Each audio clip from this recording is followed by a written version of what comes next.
Recently, I've been volunteering in the children's ministry of my church. I don't know how or why I agreed to do this. I think the children's pastor played some sort of mind trick on me. And for some reason, working in children's church makes me more nervous than speaking in front of adults in the main service. So I over-prepare. It's my way of controlling my nervousness and making sure that I don't look like a lazy person who's done nothing to get ready. The last time I volunteered, I had lessons, games, crafts, snacks, all lined up and ready to roll ahead of time. Now at my church, the kids outnumber the adults. They're literally everywhere. And I was prepared to run a tight ship in children's church, keeping us on a specific track. But instead, it turned into an hour of me answering questions. I felt like I accomplished nothing, as I heard nothing except questions like, can I have a snack? What are we doing next? Can you help me with my craft? Can I go to the bathroom? When's this gonna be over? Do you wanna watch me do a trick? Can I get some stuff from the game closet? Can I go find my mom?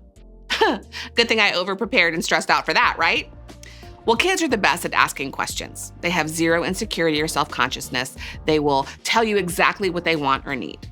And as adults, we're much more self-conscious. As a result, we can lose the ability to verbalize our desires or ask for help. And some of that's a good thing. A little self-awareness never hurts. And on the other hand, Jesus did tell people to pay attention to the little children and follow their lead. Maybe they have something figured out that we don't.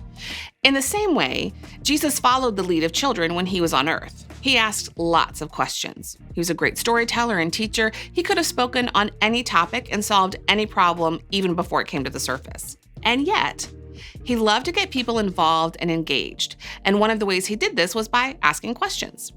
So in this series, we're focusing specifically on questions Jesus asked that can stretch our faith. And the question we're going to look at today is one that would make any child happy. Now, if you're anything like me, when you picture God asking you questions, they usually sound something like this. When are you going to get your act together? Why do you keep messing up in areas where you know what's wrong? How long are you going to keep struggling with that one thing? Why don't you pray or read your Bible more? Why can't you be more loving and patient with the people in your life? We have an internal dialogue of things that we believe God asks us. And although not all of the questions are bad ones, we usually approach them from a position of shame. We believe that God is displeased with us because there's something wrong with us. Whatever God is asking from us, we believe that will never be enough to make him happy or pleased. And other times, we don't necessarily want to know the questions that God is asking. We're worried that he'll ask something like, will you be willing to sell all of your possessions and move to another country to be a missionary for me? Or can you prove your devotion to me by showing how committed you are with your words and actions? Or we're afraid he'll ask us to do things that make our lives boring and lifeless. We think that God is most pleased when our lives are most rigid. We think he's 100% about rules and discipline and 0% about our wants and desires. So as we dig into our discussion today, think about this. If Jesus were in front of you right now, what question do you think he would ask? Today, we're going to look at one of the most unexpected questions that Jesus asked. And it's a question that any young child would be thrilled to hear and happy to answer. In the New Testament, the Gospel of Mark records an account with Jesus and his disciples. They were traveling by foot when they came across a blind man. Check it out. Then they came to Jericho. As Jesus and his disciples, together with a large crowd, were leaving the city, a blind man, Bartimaeus, which means son of Timaeus, was sitting by the roadside begging. Now, in that time and culture, some people believed that individuals with physical ailments had done something to deserve their ailment. It was one of the false beliefs that Jesus challenged when he was on earth. To a lot of people, a disability was not only a physical and financial issue, it was a spiritual issue. Now, Mark continues. When he heard that it was Jesus of Nazareth, he began to shout, "Jesus, Son of David, have mercy on me." This was the blind man's first act of faith. He cried out to Jesus for mercy.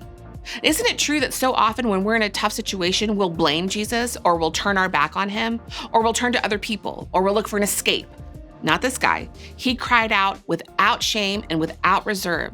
And when he called Jesus Son of David, it was his way of recognizing that Jesus was the Messiah who had been prophesied about. And then many rebuked him and told him to be quiet, but he shouted all the more, "Son of David, have mercy on me." This was the blind man's second act of faith. He continued to cry out to Jesus. He didn't stop when people told him to be quiet. Don't we often ask God to help us one time and then we give up? We talk ourselves out of it. We let someone else talk us out of it. We give up hope. We distract ourselves. Again, not this guy. He was bold and relentless. Jesus stopped and said, "Call him." So they called to the blind man, "Cheer up, on your feet. He's calling you." Throwing his cloak aside, he jumped to his feet and came to Jesus. At this point, Jesus required another step of faith from the blind man. He said, "Call him." In other words, "Go get him, tell him to come to me." The man responded with his third act of faith. He set his cloak aside. Now, for a beggar, a cloak was his blanket at night. It was his mattress and pillow. It was his sense of security. The blind man threw aside his security blanket to go to Jesus. And we all have things that represent our sense of security, right?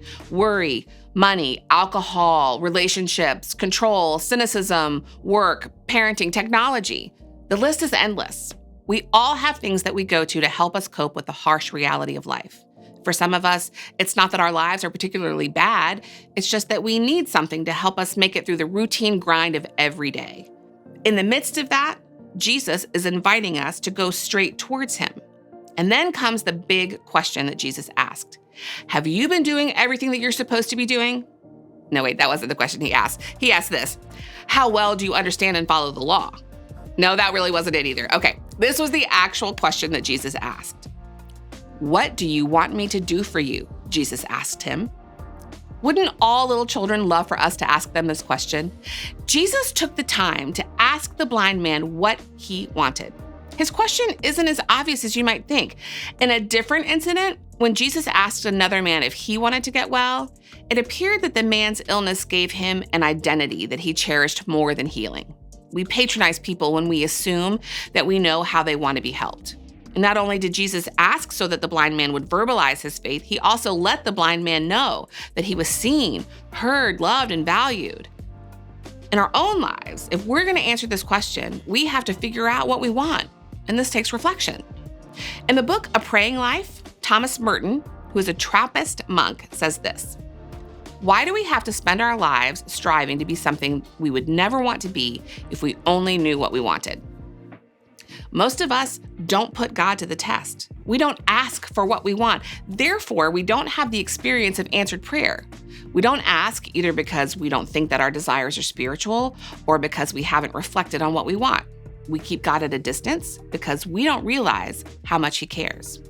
Faith, on the other hand, gets us on our feet and on the way toward Jesus with boldness. We throw our cloak aside and we tell him what we want. Think of it this way. Faith is about approaching and asking.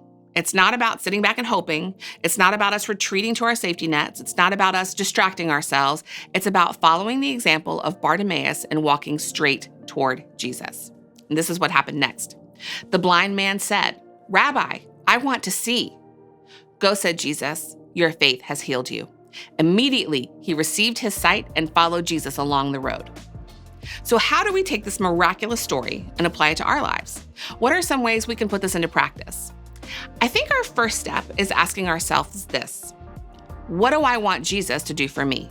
I mean, if Jesus were in front of you right now and asked, "What do you want me to do for you?" how would you answer? If you were open, honest, and bold with God, what would you say? In what area do you feel blind, hurt, or lost? Whatever that thing is, I encourage you to approach Jesus with bold faith and ask him for mercy. Ask him to help you, to heal you, or rescue you. The writer of Hebrews in the New Testament wrote this: without faith, it is impossible to please God, because anyone who comes to him must believe that he exists and that he rewards those who earnestly seek him. Sometimes faith is simply being like a child and earnestly telling the Father what you want from him. Here's the next question. What is the cloak that you need to throw down? Instead of going to Jesus and crying for mercy, what is it that you typically go to for a sense of security? There's another verse in Hebrews that I love. It says this: therefore, since we are surrounded by such a huge crowd of witnesses to the life of faith, let us strip off every weight that slows us down, especially the sin that so easily trips us up, and let us run with endurance the race God has set before us. What would it look like for you to set aside that cloak and run to Jesus like a child? There's no better day than today to lose the security blanket and put your faith in him. Imagine if you knew what you wanted from Jesus, and imagine if you had the confidence to ask him for it.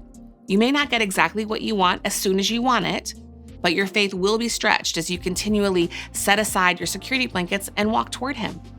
Faith is about approaching and asking, and today is a great day to begin doing just that.